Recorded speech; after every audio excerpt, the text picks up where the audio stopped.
1977, Act 1, Chapter 1. The best years of my life. The living room was alive with the noise of family, the kind of noise that was warm rather than overwhelming. Glasses clanked, laughter rose and fell, and the smell of roast chicken lingered in the air alongside the sweetness of Juliana's bread, which she had insisted on baking that afternoon, even though her daughters had begged her to rest. It was their way, hers and Jimmy, hospitality stitched into their bones after a half-century of marriage. That's right, 50 years. At the end of the long dining table sat Jimmy and Jelena, side by side. Their fingers not intertwined, though. But the tablecloth, well, it was magnificent. It was as if this was how the world should be. His hand had grown bony, hers wrinkled and soft. And yet, this is what it's all about. This is what you think of that anchors a room in your younger voices, in your younger times, or in the altar, in your younger bones, in a younger human body. In that moment, Elena, their middle daughter, tapped her glass with a spoon until the chatter subsided. Before everyone drifts into food comas, she said with mock seriousness, "We need to discuss the big one." "The big one?" asked Sophia. There she was, her 17-year-old niece, raising an eyebrow. "The anniversary," Elena replied. She glanced at her parents with a simple smile. 50 years. Paris. There was a collective murmur of approval around the room. Michael, the eldest, leaned back in his chair and let out a whistle.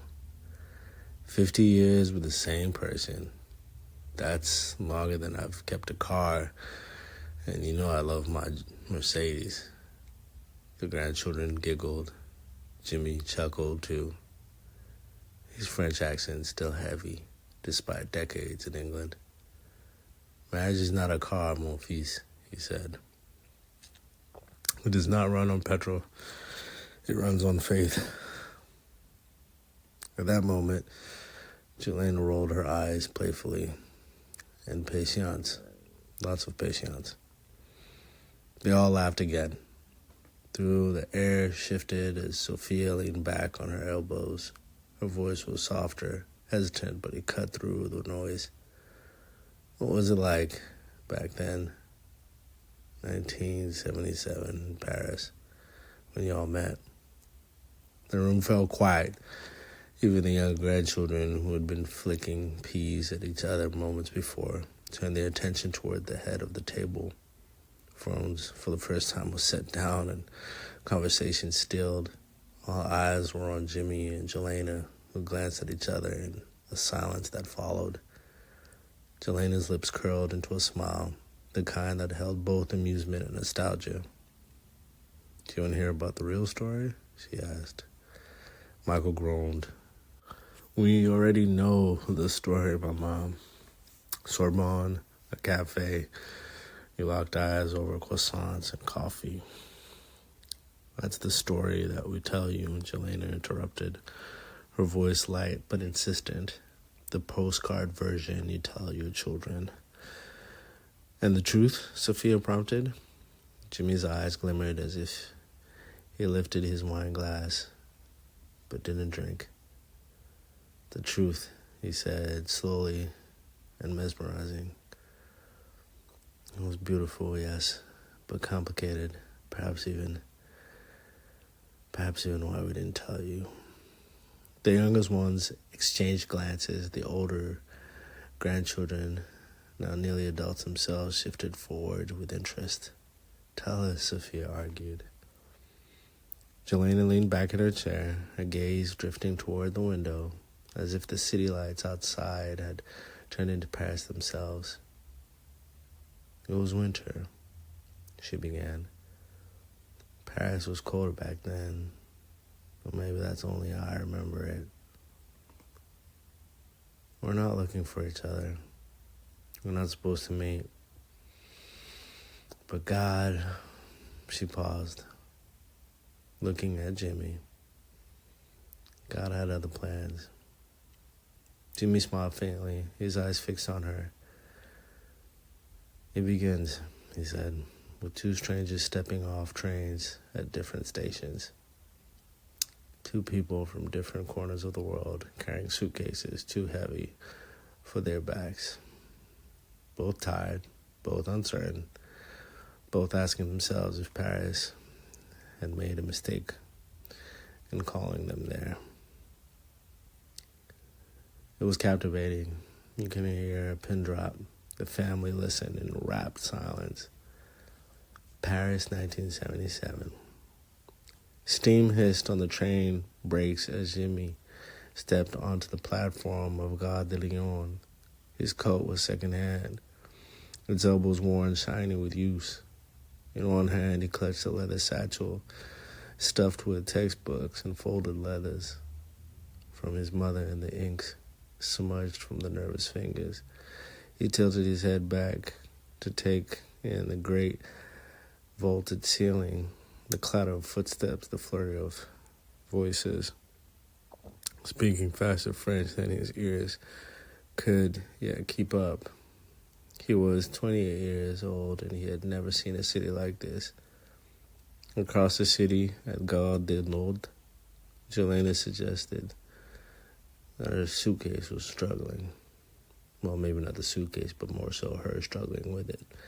It was too big for her, crammed with notebooks and two dresses her mother insisted she pack. Although she had tried to argue that she was going to study and not to parade, she pressed the folded map against her chest, her eyes darting between street signs, her teeth clouding in the cold air. 26 and far from home, she had told herself she was ready, but the city loomed as much larger than she had imagined. They didn't know it then. They didn't even notice each other in the same sky above them. But Paris was already pulling them together, each step unknowingly aligned with the other.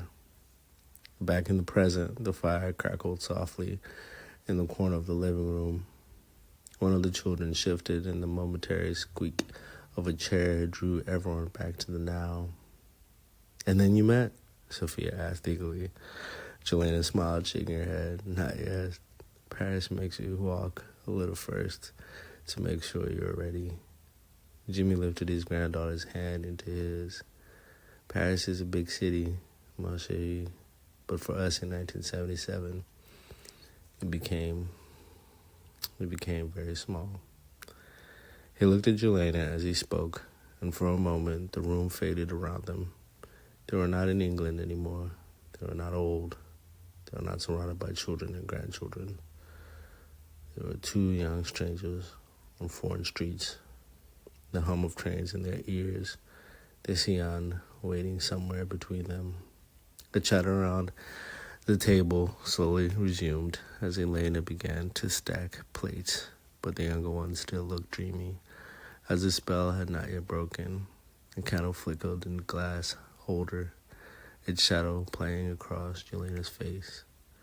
She had grown quiet, though her eyes were bright with memory. 50 years had dulled her hearing, showed her step, but it had not dimmed the fire of the winter in Paris. Later that night, after the family had cleared the table and laughter had given way to the soft clatter of dishes, Elena whispered to her brother, "You know, I never heard them tell it like that." Michael shrugged, though his eyes were thoughtful. "Maybe we're not old enough to understand the whole of it." Across the room, Jelena rested her head against Jimmy's shoulder. The anniversary trip to Paris was only days away, and though she had been tired before, tonight her spirit seemed lit, alive again, like the city itself was already calling her back. This is how the story began. not with music swelling, not with romance neat and tidy, but with two travelers in a foreign city, fumbling through the loneliness, pulled together by something greater than themselves.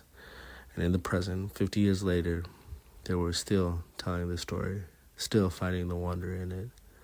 Tomorrow they would pack. Soon they would return to Paris. But tonight, surrounded by children and grandchildren, they're already there, in memory, in love, in the quiet grace of being present together.